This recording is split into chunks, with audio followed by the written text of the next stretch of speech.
वैकुंठ गुणानु वर्णने, वैकुंठ गुणानु वर्णने। অভ্যাস আমাদের ভক্তি জীবনে অভ্যাস এবং বৈরাগ্য দুটোই খুব প্রাসঙ্গিক।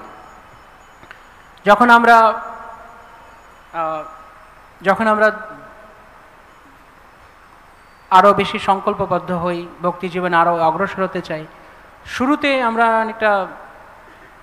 এটা কৃষ্ণ ভাবনামৃতে অনেকটা ফান লাগে, মানে মজার মতো লাগে। যেমন যে সমস্ত দর্শনার্থীরা মন্দিরে আসে প্রথম তারা এটা এখানে একটা আনন্দের স্থান বলে মনে করে।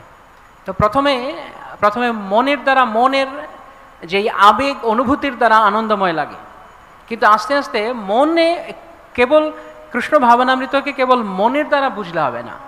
কৃষ্ণ ভাবনামৃত ইজ নট মনোযোগ, ইটস বুদ্ধিযোগ। কৃষ্ণ বারবার এই কথা ভগবদ্গীতায় বলছেন, বুদ্ধিযোগম উপাস্যত্ব। যেমন 18:57 কৃষ্ণ কি বলছেন, চেতসা সর্বকর্মাণি ময়ি সংন্যস্য মৎপরঃ বুদ্ধিযোগম উপাশ্রিত। বুদ্ধিযোগম উপাশ্রিত, তুমি বুদ্ধিযোগের দ্বারা আশ্রয় করো, বুদ্ধিযোগের দ্বারা তুমি আমাকে এই পন্থাকে আশ্রয় করো, ফলে তুমি মৎপর, তুমি আমার প্রতি চিত্ত অর্পণ করতে পারবে। তো প্রথম আমরা যখন আসি তখন এটা কোনো হিসাবে মজারদার লাগে, মজার বিষয়, কিন্তু আসলে মজা নয়, এটা বুদ্ধি খাটানোর বিষয়। ধীরে ধীরে আমাদের শাস্ত্র রয়েছেন, আচার্যরা রয়েছেন, তারা বোঝাচ্ছেন কেন বুদ্ধিকে অ্যাপ্লাই করে, বুদ্ধিকে প্রযুক্ত করার জন্য। তো এরপরে কিছুদিন পরে গিয়ে দেখা যায় না, আসলে যতটা সহজ ভেবেছিলাম ততটা কিন্তু নয়, কঠিন আছে। হ্যাঁ, শুরু যেরকম লাগে এরকম লাগে না, কঠিন আছে। তো আমাদের তখন কি করা হয়, যখন প্রথম হালকাভাবে আমরা যাই, তারপর যখন আমরা দৃঢ় সংকল্পবদ্ধ হই, না কিছু করতে চাই, কড়া কমিটমেন্ট নেই, তখন কি পরের স্টেপ কি, আমরা দীক্ষা নিই বা নিজেকে একটা প্রতিজ্ঞার মধ্যে নিয়ে আসি। দীক্ষার সময় কি প্রতিজ্ঞা নেওয়া হয়, আমরা 16 মালা জপ করব এবং 4 নিয়ম পালন করব। এই যে 16 মালা জপ, কমপক্ষে এই কমপক্ষে 16 মালা জপ, অর্থাৎ অ্যাকচুয়ালি যদিও আসলে প্রভুপাদ করুণা করে কমপক্ষে 16 মালা বলেছেন, কিন্তু মহাপ্রভু কি বলেছেন, অহর্নিশ্চিন্ত কৃষ্ণ বলবদনে, নিরন্তর বলতে থাকো। তো এইটা হচ্ছে আমাদের অভ্যাস। এই অভ্যাসটা আমাদের করতে হবে যে সবসময় কৃষ্ণ ভাবনাময় থাকার, কৃষ্ণ নামের আশ্রয় নিয়ে, কৃষ্ণ সেবার আশ্রয় নিয়ে সবসময় কৃষ্ণ ভাবনাময় থাকা, এটা অভ্যাস। আর বৈরাগ্য কি,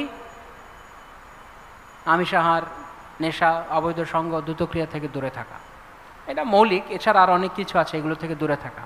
তো অভ্যাস হচ্ছে সবসময় মনকে কৃষ্ণতে লাগানোর জন্য চেষ্টা করা। আর বৈরাগ্য হচ্ছে যা কিছু কৃষ্ণ নয়, কৃষ্ণ সাথে কৃষ্ণর দিকে নিয়ে যাচ্ছে না, সেই সমস্ত বিষয় থেকে মনকে নিয়ে আসা, সেই সমস্ত বিষয় থেকে বিরক্ত থাকা। তো অভ্যাসের মাধ্যমে কৃষ্ণের দিকে মনোসংযোগ, আর বৈরাগ্যের মাধ্যমে কৃষ্ণ প্রতিকূল বিষয় থেকে মনকে তুলে নিয়ে আসা, এই দুটোই লাগবে। এই জন্য কৃষ্ণ বলেছেন অভ্যাস না তো কোনতেও। কেউ যদি শুধু অভ্যাস করে, বৈরাগ্য নেই, কাজ হবে না। কেউ যদি শুধু বৈরাগ্য করে, অর্থাৎ নিরাসক্ত হওয়ার চেষ্টা করছে, কিন্তু অভ্যাস নেই, অর্থাৎ কৃষ্ণতে মন লাগানো নেই, তাহলে হবে না। দুটোই একসঙ্গে দরকার। তো এইভাবে যদি যখন কেউ করবে, তখন তার দ্বারা কৃষ্ণ বলছেন সহজ, তা সম্ভব।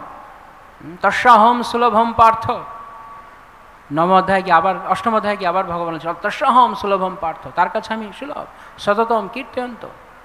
তো এইভাবে আমরা যখন নিরন্তর অভ্যাস করতে থাকবো, কৃচ্ছ সাধন করতে থাকবো, তখন কৃষ্ণ ভাবনামৃত আমাদের জন্য অনেক সহজ হবে। তো এই অভ্যাসটা হচ্ছে বুদ্ধিযোগের দ্বারা সম্ভব। কারণ মন চাইবে এদিক ওদিক যাওয়ার জন্য, চঞ্চল হওয়ার জন্য, তখন বুদ্ধি কি করবে, তাকে আবার ট্র্যাকে নিয়ে আসবে। যেমন কেউ গাড়ি চালাচ্ছে, গাড়ি এদিক ওদিক চলে যাচ্ছে, তখন আবার গাড়িকে, কেউ যখন গাড়ি চালিয়েছে আর সঙ্গে সঙ্গে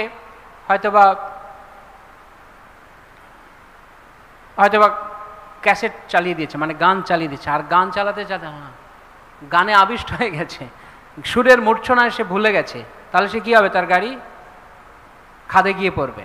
তো মনও সবসময় মনের আবেগে চললে হবে না, ভক্তি জীবনে বুদ্ধিটাকে যুক্ত করতে হবে। সেই জন্য কৃষ্ণ বলছেন বুদ্ধিযোগম উপাস।